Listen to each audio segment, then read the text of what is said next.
Hello मेरे cute little potatoes, मैं तुम्हारी प्रणीता मैम स्वागत करती हूँ हमारे प्यारे से चैनल पे Unacademy Maharashtra 9th and 10th। अब बायोलॉजी और साइंस टू बोले तो डायग्राम्स तो बहुत इंपॉर्टेंट है। तो life processes in living organism part 1 के मोस्ट इंपॉर्टेंट डायग्राम्स ये रहे। अब देखते हैं फर्स्ट डायग्राम क्या है। ये डायग्राम तुम्हारे एग्जाम में आती है लेबलिंग के लिए। क्यों आएगी बच्चा? लेबलिंग के लिए। ओके चलो लेट्स स्टार्ट। ठीक है, फर्स्ट क्या होगा यहाँ पे? सबसे पहले लेबलिंग अगर हम देखते हैं तो हमें दिख रहा है कि क्या है, ये क्या है? नोज। क्या है बच्चा? नोज। ठीक है, और ये आगे वाला क्या है? ये क्या है? माउथ। ये क्या होगा? माउथ।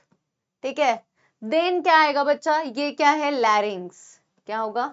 लैरिंग्स। ठीक है, डन। उसके आगे क्या आएगा? लैरिंग्स के बाद ये क्या होता है? हमारा ट्रेकिया। ये क्या होता है? ट्रेकिया। और ट्रकिया के बाद ये क्या है? लंग्स है। तो लंग्स, और लंग्स को कौन सराउंडेड होता है? लंग्स को कवर्ड कौन होता है? लंग्स को पूरा कवर्ड कौन रहेगा ऊपर से? ठीक है, ये देखो यहाँ पे क्या है? ब्रोंक। ठीक है, हम यहाँ पे रेस्पिरेटरी सिस्टम देख रहे हैं। ये ऐसा डोम शेप होता है, dome shape, that is a diaphragm. क्या होगा बच्चा? डायफ्राम। ठीक है, ओके।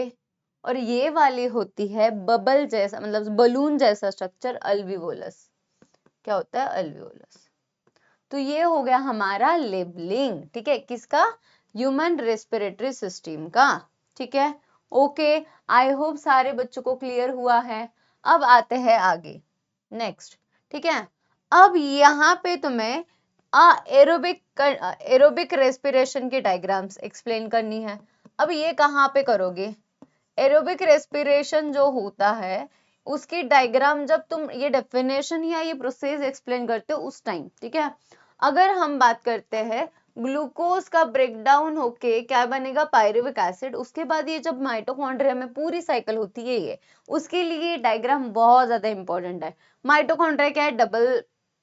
डबल लेयर है। यहाँ पे TCA साइकिल होगी। ठीक है, यहाँ से अगर पायरुविक एसिड किस में कन्वर्ट होगा? एसिटिल CoA में, और ये जाएगा TCA साइकिल में, और ऐसे हमारी होगी एरोबिक रेस्पिरेशन। ठीक है, चलो नेक्स्ट अगर हम बात करते हैं ATPs।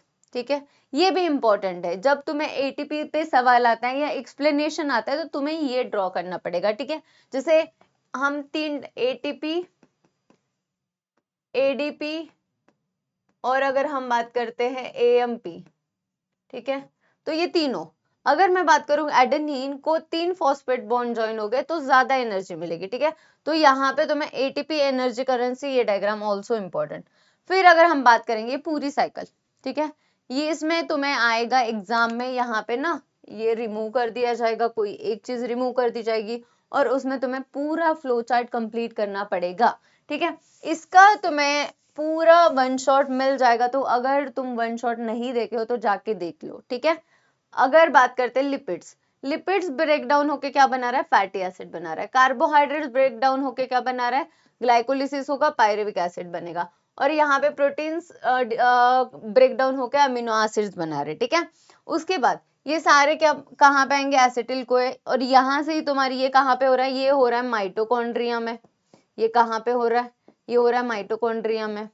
तो फिर जो क्रेब साइकिल है वो होगी, और हमें CO2 मिलेगा, H2O मिलेगा, और ATPs मिलेगी। तो ये हो गया हमारा process energy production through the aerobic respiration of carbohydrate, proteins and fats. ऐसे ही हमें और भी अनएरोबिक रेस्पिरेशन बताया गया है। ठीक है, यहाँ पे हमने एरोबिक रेस्पिरेशन देखा, यहाँ पे अब हम देखेंगे अनएरोबिक रेस्पिरेशन कैसे होता है। ठीक है, अगर मैं बात करती हूँ अनएरोबिक रेस्पिरेशन में, ग्लूकोज का ब्रेकडाउन हो गया, ग्लाइकोलिसिस बना, फिर क्या बना बच्चा? पायरुविक एसिड, और फर्मेंटेशन होके क्या बनेगा? Vinegar, vitamin, various microbes use करके। ठीक है, यहाँ पे पायरुविक एसिड फर्मेंट होगा, अल्कोहल बना, और किसके वजह से? ईस्ट के वजह से।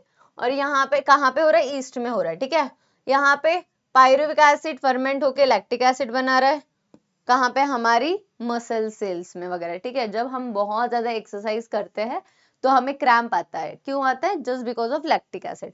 अब ये तुम्हारा बहुत ज्यादा इंपॉर्टेंट है गिव रीजंस में।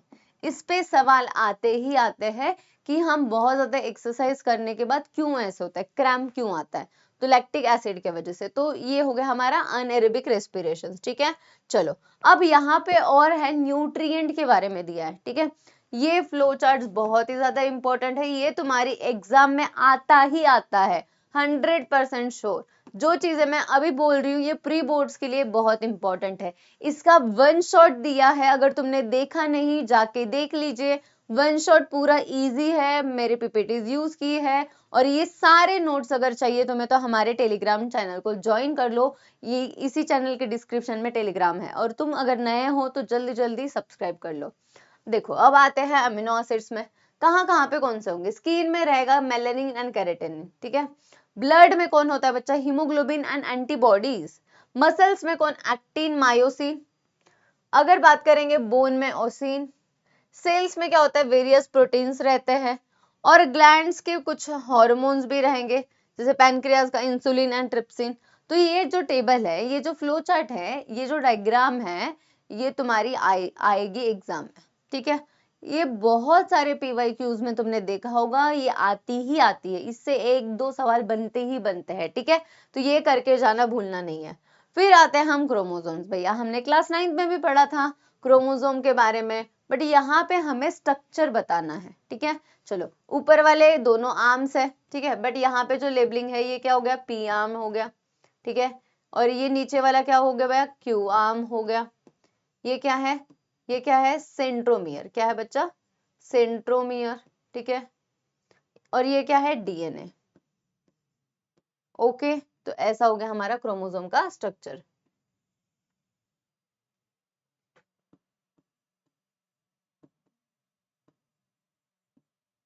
ठीक है, तो ये हो गया हमारा क्रोमोसोम का स्ट्रक्चर। नेक्स्ट चलो, इस चैप्टर से इतने ही डायग्राम है, ये सारी डायग्राम्स करके जाओ, तुम्हारे लिए बहुत ज्यादा यूज होगा एग्जाम्स में। चलो मिलते हैं नेक्स्ट वीडियो में, तब तक के लिए लाइक शेयर करना भूलना नहीं, और अगर पसंद आया है वीडियो तो कमेंट करके बताओ कैसे लगा। चलो सी यू, बाय, टेक केयर, जय हिंद, जय महाराष्ट्र।